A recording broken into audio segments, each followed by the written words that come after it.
Pemerintah masih memburu aset negara yang hilang akibat skandal mega korupsi bantuan likuiditas Bank Indonesia. Presiden Joko Widodo membentuk Satgas Penanganan Hak Tagih Negara Dana (PLBI). Pembentukan Satgas berdasarkan keputusan Presiden nomor 6 tahun 2021 tentang Satgas Penanganan Hak Tagih Negara Dana (PLBI) yang diteken pada 6 April 2021. Tugas Satgas adalah menagih dan memproses semua jaminan agar menjadi aset negara. Mahfud menjelaskan Kepres tersebut diisi oleh 5 menteri serta Jaksa Agung ST Burhanuddin dan Kapolri Jenderal Pol Listio Sigit Prabowo sebagai pengarah Satgas. Keputusan Presiden ini terbit setelah Komisi Pemberantasan Korupsi menghentikan penyidikan alias SP3 kasus BLBI dengan tersangka Syamsul Nur Salim dan Icih Nur Salim. Pemerintah akan menagih seluruh aset BLBI yang seharusnya dikembalikan untuk aset negara yang jumlahnya lebih dari 108 triliun rupiah.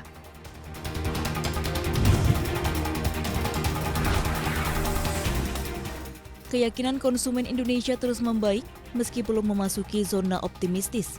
Survei yang dilakukan Bank Indonesia pada Maret 2021 menunjukkan indeks keyakinan konsumen atau IKK berada di 93,4 meningkat dibandingkan dengan 85,8 dan 84,9 pada Februari dan Januari 2021. Namun angka tersebut masih di bawah 100, yang artinya konsumen cenderung pesimistis memandang perekonomian saat ini hingga 6 bulan mendatang.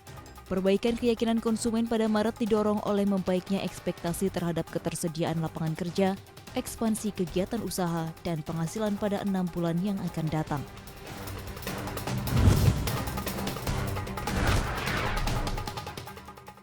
Dewan Perwakilan Rakyat menyetujui pembentukan Kementerian Investasi yang diusulkan Presiden Joko Widodo. Wakil Ketua DPR, Sufmi Dasko Ahmad, dalam rapat paripurna menyatakan, rapat pengganti Bamus DPR menyepakati pembentukan Kementerian Investasi untuk menggenjot investasi dan penciptaan lapangan pekerjaan. Jika menelisik ke belakang, Presiden Jokowi pada 2019 menyuarakan rencana membentuk Kementerian Investasi dan Kementerian Ekspor. Hal ini bahkan sudah dibicarakan dalam rapat kabinet. Niat untuk membentuk kementerian ini muncul setelah Jokowi mengungkapkan kekecewaannya terhadap nilai ekspor dan investasi di tanah air. Dalam kurun waktu 5 tahun terakhir, memang realisasi investasi Indonesia hanya naik tipis setiap tahunnya. Sementara itu, Dewan Perwakilan Rakyat juga menyetujui penggabungan sebagian tugas dan fungsi Kementerian Riset dan Teknologi ke Kementerian Pendidikan dan Kebudayaan, sehingga menjadi Kementerian Pendidikan, Kebudayaan, Riset, dan Teknologi.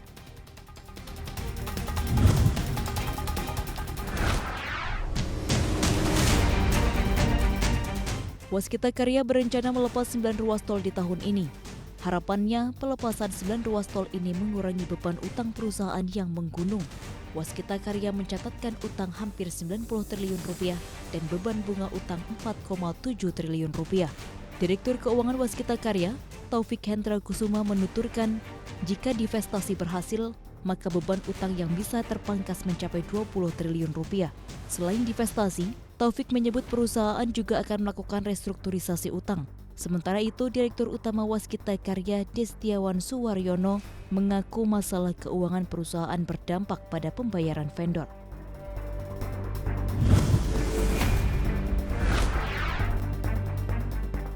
Lagi, Amerika Serikat menambah entitas perusahaan Cina ke daftar hitam mereka. Dengan klaim perusahaan-perusahaan yang bergerak di supercomputing tersebut terbukti pernah berhubungan dengan militer negeri tirai bambu dalam proyek senjata pemusnah massal. Perusahaan tersebut diantaranya Tianjin Pythium Information Technology, Shanghai High Performance Integrated Circuit Design Center, Sarway Microelectronics, serta 4 National Supercomputing Center di Jinan, Shenzhen, Wuxi, dan Shenzhou. Meskipun pemerintah Gedung Putih kini beralih ke Joe Biden, para pejabat AS masih mempertahankan kebijakan konfrontatif pemerintah Trump terhadap China.